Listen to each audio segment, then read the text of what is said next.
Fala pessoal, tudo bem com vocês? Hoje a nossa aula vai ser sobre regência, tá? Essa é a nossa primeira aula de regência, haverão outras, tá?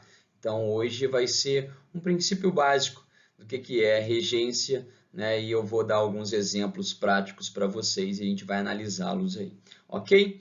Então pessoal, vem comigo, bons estudos sempre, ok? Bora!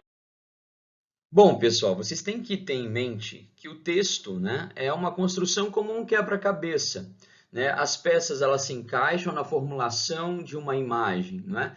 Então, peças de caixas distintas não se encaixam. Elas têm que pertencer ao mesmo nicho, né? E ao mesmo tempo elas têm que ser distintas entre si para a formulação de uma imagem. Elas têm que ser combinadas, né? Não de forma aleatória, né? Então, o texto como tal, ele também tem esse sentido harmônico, né? De se encaixar os elementos, né? As palavras ali em si. E a regência, nesse caso, pessoal, ela vai se ocupar justamente dessa relação de interdependência entre as palavras numa construção frasal, ok? Então, a regência, olha só que eu coloquei para vocês em vermelho aqui, né? Regência é o modo pelo qual um termo rege o outro que o complementa, né? Então, essas necessidades, internecessidades entre uma palavra e outra, né? Então, é uma palavra sendo regida e a outra enquanto regente, né? Formulando aí uma construção harmônica, né? Que se encaixa como um quebra-cabeça o faz, né? Beleza, pessoal? Vamos para a próxima. Bom, pessoal, basicamente nós temos dois tipos de regência, a regência verbal e a regência nominal. Bom, vamos analisar aqui alguns exemplos para a gente perceber o que é a regência e como ela se adere aí nos aspectos frasais. Olha só, pessoal, assistimos ao desfile. Né? Notem que a palavra assistir aí, o assistimos, né?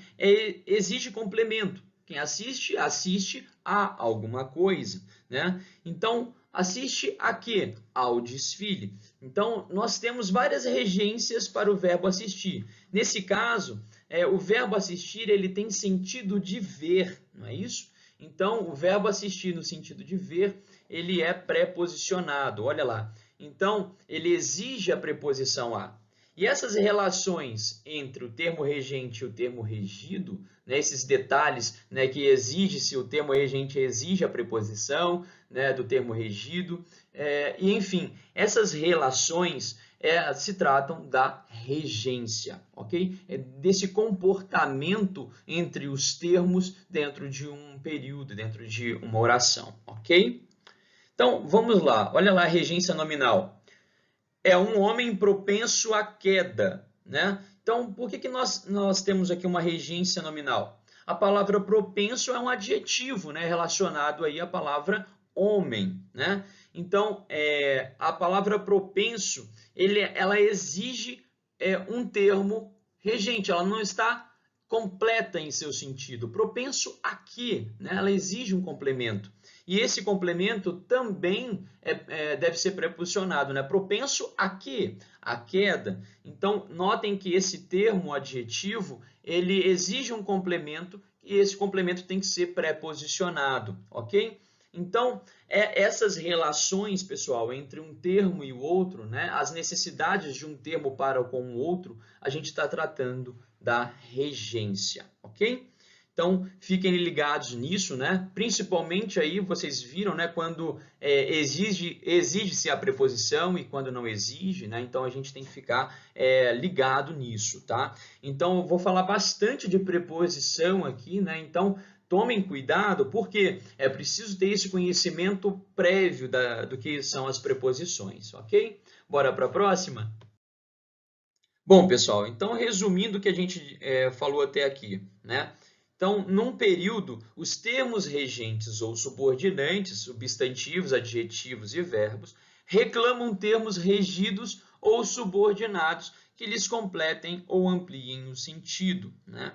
Então, nós percebemos aí nos dois casos passados, né, que as palavras não tinham o seu sentido completo, era necessário um complemento, né? E esse complemento ali foi o termo regido. E essa relação entre termo regido e termo regente, ela se constrói na regência, seja ela verbal ou seja ela nominal. E tem que se respeitá-la, né? Se eu não coloco preposição ou se eu coloco preposição, eu posso alterar completamente o sentido e dizer aquilo que eu não queria dizer. Lembre-se, né, pessoal? Eu falo em todos os vídeos, né? O conhecimento gramatical, ele é importantíssimo. Por quê? Ele vai fazer com que eu escreva de modo consciente. Ou seja, né, eu vou dizer aquilo que eu realmente quero dizer. Então, se eu coloco uma vírgula mal colocada no escrito, eu posso mudar o sentido e dizer algo que eu não queria, né? Se eu coloco uma regência diferente, eu estou dizendo outra coisa que eu não queria dizer, ok? Então, esses conhecimentos gramaticais, né, eles são importantes, principalmente no momento da escrita, tá, pessoal? Então, vocês vão prestar aí o Enem, né, e outros concursos, né, que exigem aí a redação, né, e na redação será cobrado isso de vocês, né? Então, escrevam de forma consciente, adquirindo conhecimento aí, né, gramatical, conhecimento da língua, né, do uso da língua, em seus mais variados padrões, ok? Então, bora para a próxima, pessoal. Bom, pessoal, então eu trouxe alguns exemplos aí para vocês com base na gramática do Segala, né? Foi comum nas aulas passadas, né, eu confrontar essa gramática com a de outros autores, né, porque às vezes o Segala não esmiuça determinadas condições gramaticais que outros vão se aprofundar, né? Então, essa relação é importante, né, essa análise é importante, porque a gente tem aí uma visão um pouco mais ampla, né, da língua portuguesa, né, da análise linguística, ok? Então, é muito comum isso. E por que eu selecionei o Segala como base, né? Porque ele cai na maioria dos concursos que eu tenho visto por aí. Então, é importante que vocês tenham conhecimento, né, da análise gramatical que ele faz, né, para a gente poder mandar bem aí em muitos dos concursos, ok? Bom, pessoal, então vamos lá para o nosso estudo da regência. Olhem aí comigo, ó, amor a Deus, né? Notem que aqui a palavra amor não é um verbo, ela não está conjugada em tempo, em modo, né? Então tome muito cuidado com isso aqui, tá? Então, ó, o amor a Deus, né? O amor a quem? Notem que esse nome, né, esse substantivo amor, ele exige um complemento e esse complemento, né, deve ser preposicionado. Então, essa minha análise nada mais é que uma análise da regência nominal, ok? Então, o que esse nome exige de seu complemento, né? Então, olha lá, as minhas concordâncias entre o termo regente e o termo regido nada mais é que uma análise, né, da regência nominal aqui.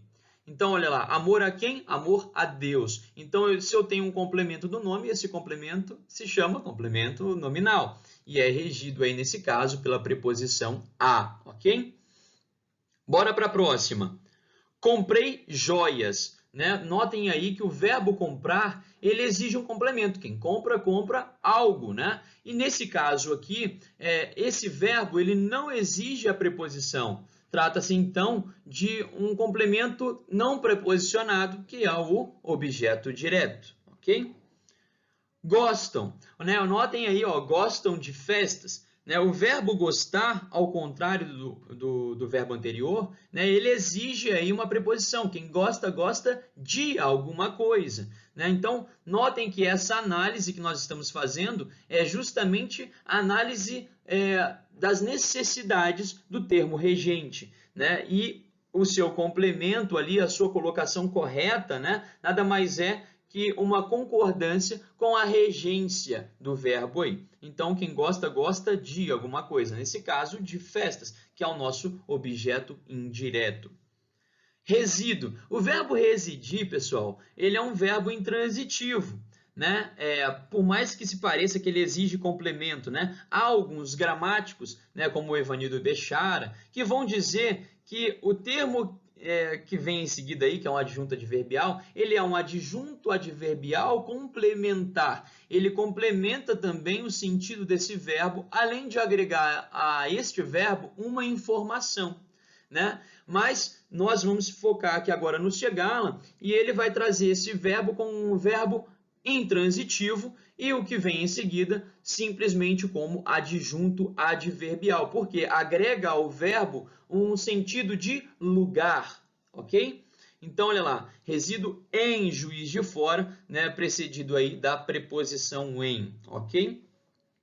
Foram vistos por mim, né? Eles foram vistos por mim. Então, quando a gente coloca aí nessa locução verbal, né, o sujeito nitidamente está sofrendo a ação do verbo, de ser visto, né? E por quem que ele está sendo visto? Quem que está agindo sobre esse sujeito? É o mim, né? Esse por mim. Então, trata-se aí do agente da passiva, né? Então, essas relações, volto a frisar, entre as necessidades de uma palavra, né, e o que ela exige ali de seu complemento é uma análise de regência, ok? Então, olha lá. Insisto em que vá. Insisto em que? Em que vá. Notem que nós temos a presença no complemento aqui de um verbo. Então, trata-se de uma oração que completa o sentido da primeira. Então, nós temos aí uma oração subordinada, objetiva, indireta, porque é regida pela preposição em, ok? Peixes que voam, né? Peixes que voam. Notem que eu distingo determinados peixes de outro. Né? Então, eu tenho um determinado grupo extenso de peixes e dentro desse grupo eu tenho aqueles que voam e aqueles que não voam. Notem que eu restrinjo, né? Aquilo que restringe e qualifica determinado nome diante de um nicho, eu trato de adjetivo. Lembrando que adjetivo, pessoal, não decorem, né? Nunca. Adjetivo não tem só a capacidade de dar qualidade a um ser, mas ao fazer isso, ela distingue esse ser dos demais, né? Então, é natural, por exemplo, quando a gente perde um pet nosso, né? Um cãozinho, né? Vocês vão fazer lá um cartaz desse pet. Vocês não vão colocar características comuns a todos os cachorros, mas vão colocar aquelas características que distinguem o seu animal dentre os demais. Então, o adjetivo, além de dar qualidade, ele também restringe, ele também qualifica determinado grupo, né? Então, prestem bastante atenção, né, para que vocês não decorem estritamente como o adjetivo só serve para dar qualidade. Tomem cuidado. Aqui nesse caso, olha lá, ó, nós estamos tratando daqueles que voam, somente daqueles peixes que voam. Eu tenho aqui uma oração subordinada adjetiva, ok? Bora para o próximo? Então, pessoal, sobre os nossos exemplos, o que a gente pode perceber, né? Na maioria deles, eu trouxe aí para vocês o termo sendo regido por uma preposição, né? Então, tomem muito cuidado, né? Antes de se aventurar no estudo da regência, se aventurem primeiro pelo estudo das preposições. É muito importante aqui. Por quê? Né? A ausência ou a presença da preposição exigida pelo termo regente, né, vai mudar o seu sentido.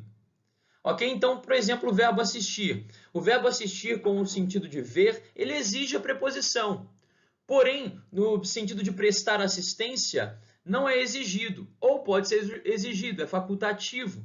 Então, pessoal, tem que tomar muito cuidado. Eu posso acabar dizendo aquilo que eu não gostaria de dizer. Então, tomem muito cuidado. É preciso prestar atenção nessas preposições, né? Nessas exigências do termo regente, ok? Então, uma outra lembrança que eu coloquei aqui para vocês, né, é que o termo ele pode ser regido também por conectivos subordinativos, né, igual a gente viu aí, né, peixes que voam, tá? Isso não desqualifica a regência, o caráter de regência, ok? A regência se faz justamente nessas necessidades dos termos, né, e suas correlações ali entre as demais palavras, ok? Então, a gente tem que ficar atento a isso. Notem também que no caso do objeto direto, o termo não veio preposicionado. Por quê? Não se exige, o verbo não exige essa preposição. Então, a subordinação nesse caso ela é indicada pela posição do termo dependente, ok? Notem aí que eu coloquei essa observação para vocês e fiquem ligados nisso, ok? Bom, pessoal, depois de ter andado um pouquinho, né, pelo campo da teoria, né, vamos aos estudos de caso. E logo, em princípio, eu quero quebrar um pouco a decoreba de vocês, né? Ah, o sujeito nunca é regido por preposição. Será? Por nós falantes nativos, nós fazemos isso e eu vou mostrar para vocês alguns casos, tá? Então, olha lá. Entretanto, por eufonia. O que é eufonia, pessoal? Nada mais é do que harmonia, né? Nós buscamos, enquanto falamos, a harmonia da nossa fala, tá? Então, é do som, a harmonia sonora, ok? Então, ó, pode-se contrair a preposição de com o sujeito ou seus adjuntos em orações reduzidas de infinitivo. Não precisa decorar isso, eu vou mostrar para vocês o que acontece dentro da própria fala nossa, enquanto falantes nativos da língua. Notem que aqui não há equívoco, tá? Nós fazemos de uma forma muito consciente e eu vou mostrar para vocês isso, ok? Então, eu quero que vocês percebam aqui que essa contração entre a preposição de e o sujeito, ela se torna facultativa, né, mediante orações reduzidas de infinitivo. Olha só isso aqui com vocês. Ó. Antes de o sacerdote iniciar a missa, os fiéis entoaram cantos. Né? Ou pode ser, antes do sacerdote iniciar a missa, os fiéis entoaram os cantos. Qual que é a mais natural, pessoal? Óbvio que é essa última, né? Então, ela é mais harmônica, tá vendo? Então, nós, falantes nativos da língua, nós buscamos essa harmonia. E ela é mais direta, mais objetiva, né? Antes do sacerdote, não antes de o sacerdote. Né? Nós optamos sempre pelo segundo caso aí, né? E não o primeiro. Mas ambos estão corretos, ok? Bora para o segundo exemplo, ó. Já era tempo de ele entrar na escola. Olha aí o verbo no infinitivo, né? A reduzida de infinitivo, né? Já era tempo dele entrar na escola. Então, nós fazemos aí, né, essa contração de uma forma muito natural, né, e muito mais harmônica.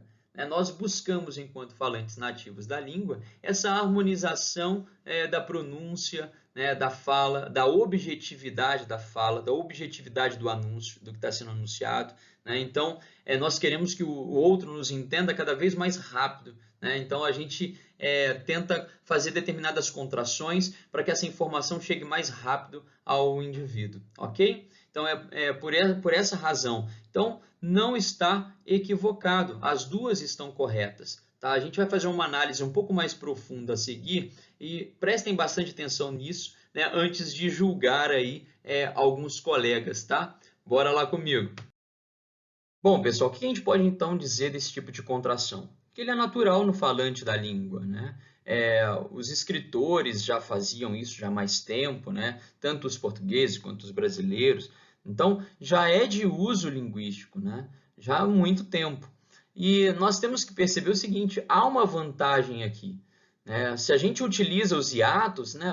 Soa muito artificial, como a gente percebeu, né? O de ele, de ela, antes de o, apesar de os, como eu assinalei aí para vocês, né?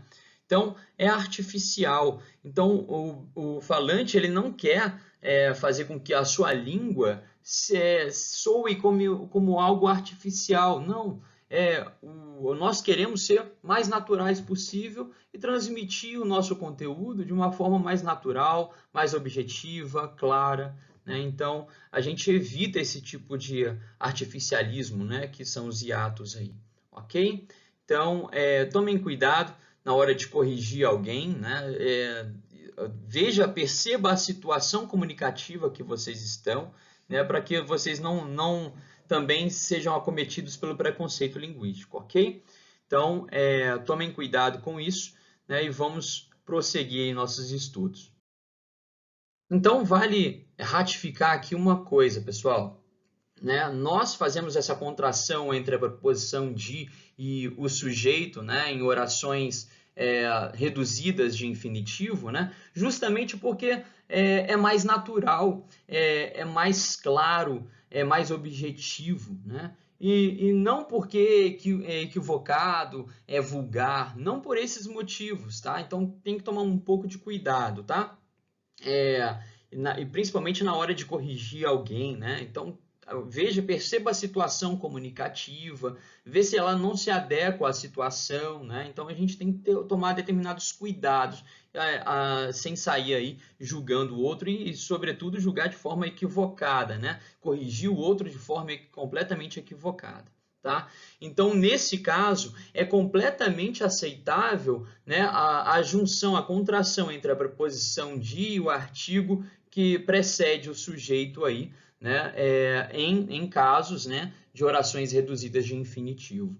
Então, tomem cuidado, ok? Então, não se trata aí de uma alteração sintática, não se trata de um equívoco gramatical, está completamente amparado pela gramática esse tipo de situação, esse tipo de caso, né? Então, tomem cuidado aí, ó. Então, vamos analisar aí esse exemplo, ó. Antes do caso suceder, antes de suceder o caso. Notem que o verbo no infinitivo, ele é regido aí pela preposição. Por isso é aceitável essa contração, ok? Então, do caso suceder. Então, é aceitável justamente, né, o que o Segala coloca, é que a preposição de rege o infinitivo que lhe segue, e por isso não há aí nenhum equívoco gramatical, ok? E anterior a isso, né, pessoal, dependendo da situação comunicativa, né, a comunicação é o mais importante. Então, se assim é transmitido de forma mais objetiva, mais clara, por que não fazer dessa maneira, né? Então, cuidado, né? Nem sempre a contração entre o artigo que precede o sujeito mais a preposição é equivocado, nem sempre. Né? Se tiver em caso de orações reduzidas de infinitivo, isso é completamente aceitável, está completamente amparado aí pelas regras gramaticais, ok? Então, ó, antes do sacerdote iniciar a missa, antes de o sacerdote iniciar a missa. Os dois estão corretos, mas eu não posso deixar de mostrar para vocês, né, que o segundo caso é bem artificial, né? Já o falante nativo já não fala dessa maneira, né? Poucos escrevem dessa maneira já também, mas os dois estão corretos. Então tomem muito cuidado antes de corrigir alguém, né, e sair corrigindo a Deus dará, sendo que essa forma é gramaticalmente aceita, ok? Vocês vão encontrar ela no caso no Segala, ok? Então, prestem bastante atenção aí e vamos continuar nossos estudos, pessoal. Bom, pessoal, como já pré-anunciado, né, o objeto direto, então, ele vai ser aquele complemento do verbo que não é regido pela preposição. Mas essa preposição ela pode acontecer em alguns casos, né? Ela pode ser apresentada. Né? Por que razão? Dentre tantas, por uma razão estilística. Né? O Zizek, que é um dos linguistas aí, ele vai dizer o seguinte para vocês, que a estilística é como você ir a um self-service. Você tem lá o mesmo alimento disposto a todos, né? Estando à mostra para todos. Só que você vai escolher aquilo que melhor lhe apetece, aquilo que melhor lhe convém naquele dia. Não é isso mesmo? Então, não vai colocar tudo no prato, ok? Então, isso vai revelar um pouco de você também, né? Aquilo que você coloca no seu prato vai revelar um pouquinho de você. Da mesma forma que a escolha das palavras. Então, tal qual o alimento, as palavras dispostas, o vocabulário, as artimanhas linguísticas que estão na nossa língua portuguesa, elas também vão servir como se fosse o alimento, né, disponível no self-service. Então, cada um vai utilizar aquilo que lhe convém. E aí você forma a sua digital no texto. Aquilo que nós tanto procuramos em vocês, né, pessoal? A sua digital, a sua marca no texto. Você criar um estilo. E isso demanda muito tempo de escrita, muita prática, né, até você se encontrar diante das batalhas com as palavras, não é isso mesmo? Mas voltando aí ao objeto direto, olha só como é que ele é apresentado pelo Eça de Queiroz com a preposição. Olha só, o marido era rico e ela, sem escrúpulo, arruiná-lo-ia a ele e ao Papa Montefort. Né? Arruinaria quem? Né? Ele e o Papa Montfort, né? Papa Montfort. Ok? Então, nota que aqui não havia necessidade da preposição, porém ela é colocada por uma razão estilística, né? Fica mais sonoro, né? Olha só o estilo que ele já vem escrevendo, né? Conflui com essa preposição aí apresentada no objeto direto, né? Então, há uma harmonia no texto dele, ok? Então, ele manteve essa harmonia desde o início, ok? Então, tomem cuidado aí. É um estilo, uma razão um pouco estilística também, tá? Bora lá. Então, após ter falado do objeto direto, pessoal, o objeto indireto vai ser aquele complemento verbal que é regido pela preposição, ok? Então, essa preposição ela pode estar clara ou implícita. E quando ela vai estar implícita? No caso dos pronomes objetivos indiretos. Por que são pronomes objetivos? Porque funcionam como objetos, né? E por que são indiretos? Porque funcionam como objetos indiretos, ok? Então, quais são esses pronomes que têm essa função? O meu, te, se, lhe, nos, vos, lhes, como eu coloquei aí para vocês, ok? Olha só esse exemplo, ó. Ele obedece-me. Ele obedece-me, né? Então, mesmo que eu dissesse, ele obedece a mim, porque o verbo obedecer, né, exige aí a preposição a de seu complemento. Quem obedece, obedece a alguém, ok? Então, o verbo obedecer, ele é regido pela preposição a, ok? Então, tomem cuidado aí, né? Dentro desse me aí está implícito a preposição a, ok? Da mesma forma, eu obedecia-lhe, né? Eu obedecia a ele. Nota que o lhe aí está sendo utilizado como objeto indireto. Eu obedecia a ele. E dentro desse lhe, né, está implícita a preposição, ok? Beleza, pessoal? Está claro? Bora seguir.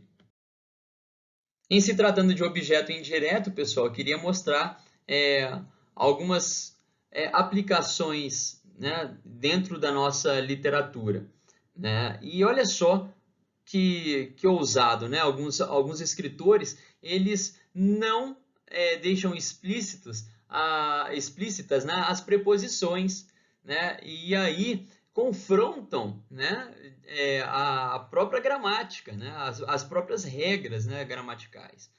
Não porque eles são afrontosos ou alguma coisa assim, ou eles querem colocar em xeque a gramática. Não, é porque há ali uma aproximação da fala diante dos seus escritos, tá? Então, é preciso aí ponderar, né? Trata-se de uma literatura, né? Então, a literatura ela vai falar com o mundo, ela vai falar com o cotidiano. Então, às vezes acontece essa aproximação da fala e na verdade, o distanciamento entre as regras gramaticais, que nem sempre condizem com a fala natural, ok?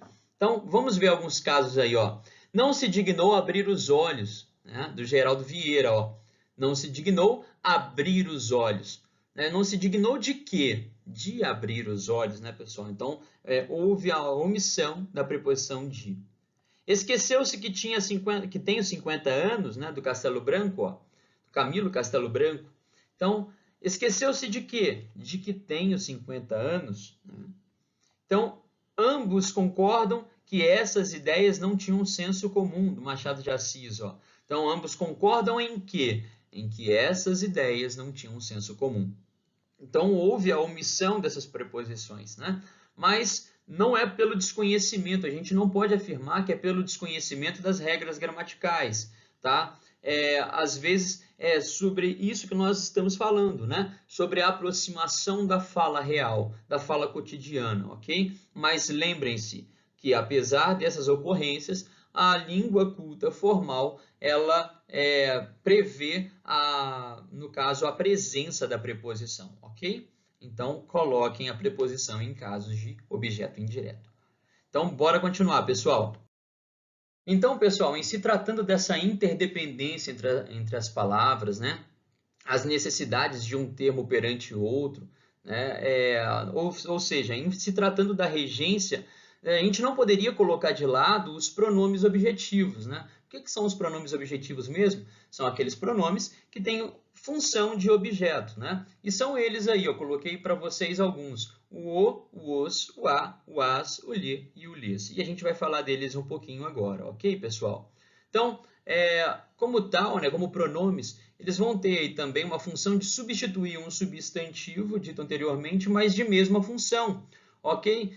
Para que isso? para muitas vezes evitar repetição desnecessária de nomes, né? Então, se faz essas artimanhas linguísticas, ok? Então, olha comigo aí, ó. Estimo aquele colega. Quem estima, estima algo ou alguém, né? Estimo o, né? Olha aí, vai ter a mesma função de objeto direto, ok?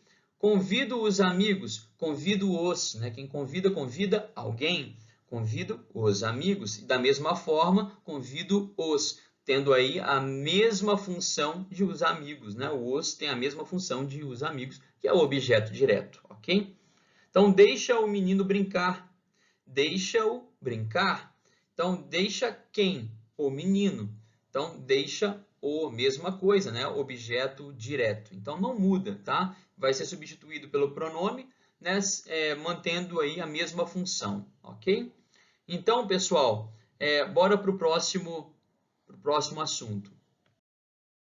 Então, pessoal, depois de ter mostrado para vocês os pronomes, né, com função de objeto direto, eu trouxe aqui o lhe e o lhes, que tem a função de objeto indireto, ok? Ou seja, são aqueles complementos dos verbos transitivos indiretos, ok? E dos verbos transitivos diretos e indiretos. Mas eles sempre vão ser objetos indiretos, ok? Então, prestem bastante atenção aqui nesses exemplos. Obedece a teu superior, não batas nos animais, o rei perdoou ao servo. Notem que esses verbos, né, obedecer, não bater, né, nesse caso, e perdoar, eles necessitam de um complemento preposicionado. Eles chamam a preposição, olha lá, quem obedece, obedece a alguém. Quem bate, bate em alguma coisa ou em alguém. Quem perdoa, perdoa a alguém, né? Então, notem que os seus complementos são objetos indiretos, ok? Então, eu só posso usar pronomes com essa função. Nesse caso aqui, o lhe e o lhes, ok, pessoal? Então, tomem cuidado aí para não vacilar. Então, nós estamos falando da regência, né, desses verbos e a gente tem que respeitar as necessidades deles, né? No caso aqui, dos verbos transitivos indiretos, né, que exigem aí a preposição. Ok, pessoal? Bora para o próximo slide.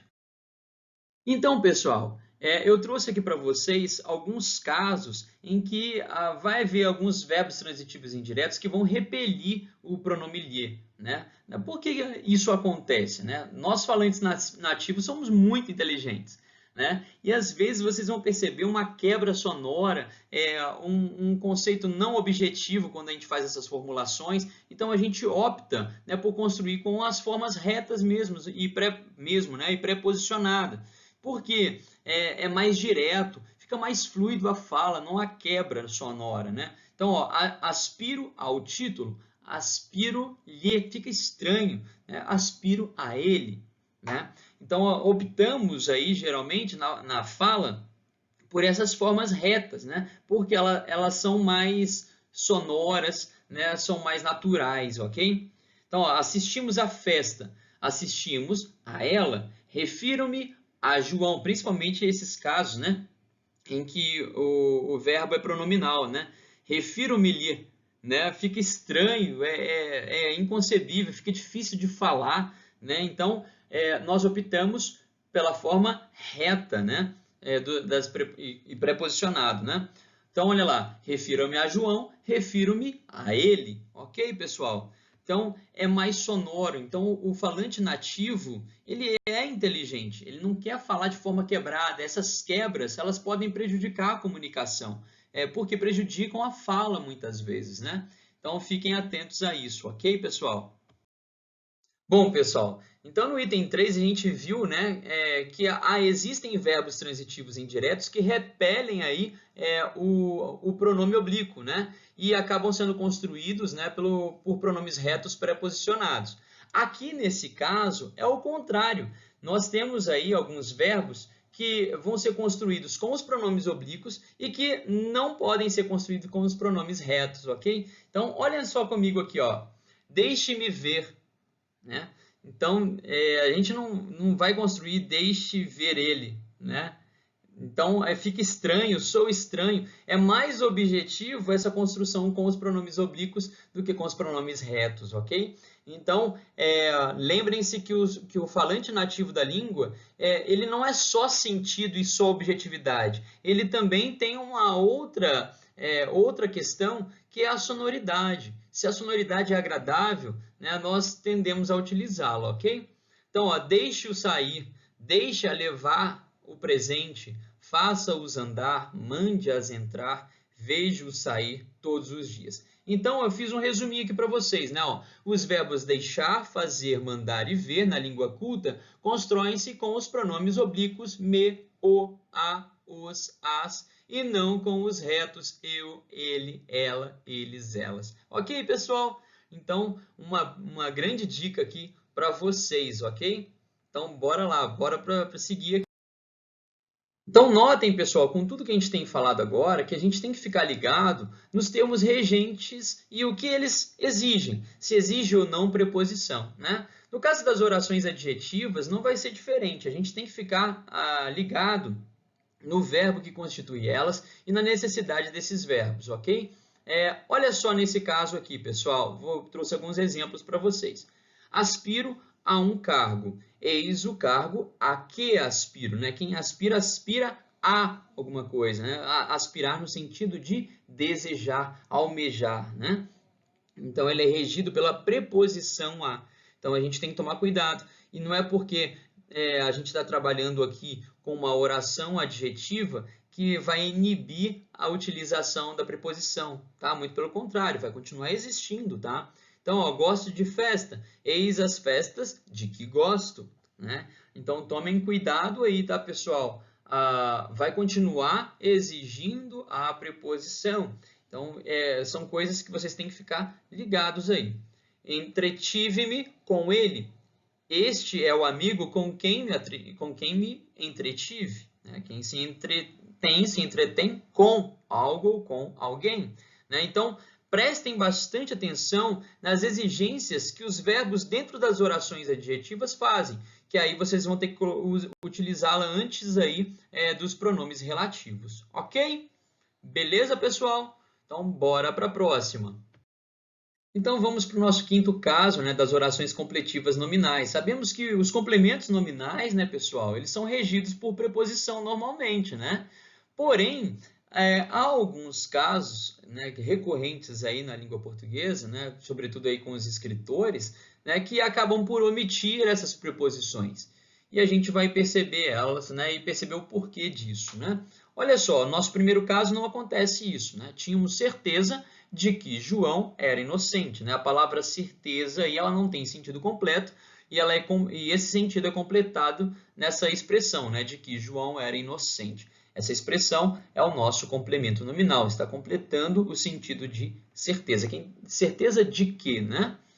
Ok, pessoal? Mas olha só, né, no caso desses dois escritores, né, do Mário Barreto e do Jorge Amado.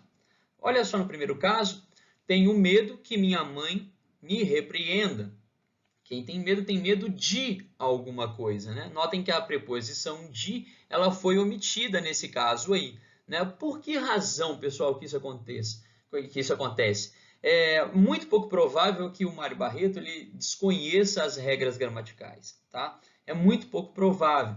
O que nós percebemos aqui é uma aproximação da fala, né? Ou seja, o falante nativo ele tende a enxugar a língua, ou seja, eliminar aquilo que há de excesso, né? Ele quer transmitir as suas informações de um modo mais rápido, né? Então, há a omissão de alguns termos, como é o caso da preposição de aqui, ok, pessoal? Olha lá, Juca estava ansioso que ela partisse. Estava ansioso porque, né, quem está ansioso por algo, né? Pelo que está ansioso? Porque ela partisse, né? Então, notem aí também uma omissão do por, que é um pouco distante da fala mesmo, né, pessoal? E o Jorge Amado, a gente sabe disso, né? Ele tem uma das características dele é essa aproximação com o popular, aproximação até mesmo linguística com o popular, o estudo dele está na sociedade, né? Na reprodução da sociedade, ok? Então, há aqui uma tentativa de aproximação e, por isso, a omissão da preposição, né? Mas, né, vocês têm que tomar cuidado, né, dependendo do tipo textual que vocês vão escrever, como é o texto dissertativo argumentativo, né, exigido lá no Enem, vocês não podem, né, deixar omissa a preposição, ok? A norma culta, ela pede que não se omita, né? Então, diante da norma culta, a gente vai ter que explicitar essa preposição. Ok, pessoal? Então, bora lá. Então, deixo vocês com mais esse incômodo, pessoal. Estudar não é a melhor coisa do mundo. Por isso, não espere a vontade vir. Crie a oportunidade. Pessoal, a gente sabe bem disso, né? Quando a gente está sentado aqui para estudar, né, muitas vezes o estudo ele é doloroso, porque ele ceifa o tempo que a gente tem com a família, o tempo que a gente tem com os amigos, o tempo que a gente tem para ir à balada, né, para se divertir, para jogar, né, e, enfim, o tempo de estudo ceifa outro tipo de tempo. Mas lembrem-se, sem o estudo, a gente se torna um cego diante do mundo, né? A gente deixa de enxergá-lo, né? E a gente vira aí, de uma certa forma, uma massa de manobra. A gente é facilmente manipulado. Então, tomem muito cuidado com as decisões de vocês. Lembrem que a palavra decisão tem dentro dela a palavra cisão. Toda vez que a gente faz uma escolha, a gente ceifa outras, a gente elimina outras, né? Então, a escolha de estudar vai exigir de vocês um tempo que você poderia estar em outro lugar. Mas, em consequência disso, o estudo vai abrir os olhos de vocês diante do mundo. Ok, pessoal? Um beijo grande no coração de vocês e até a próxima aula. Valeu!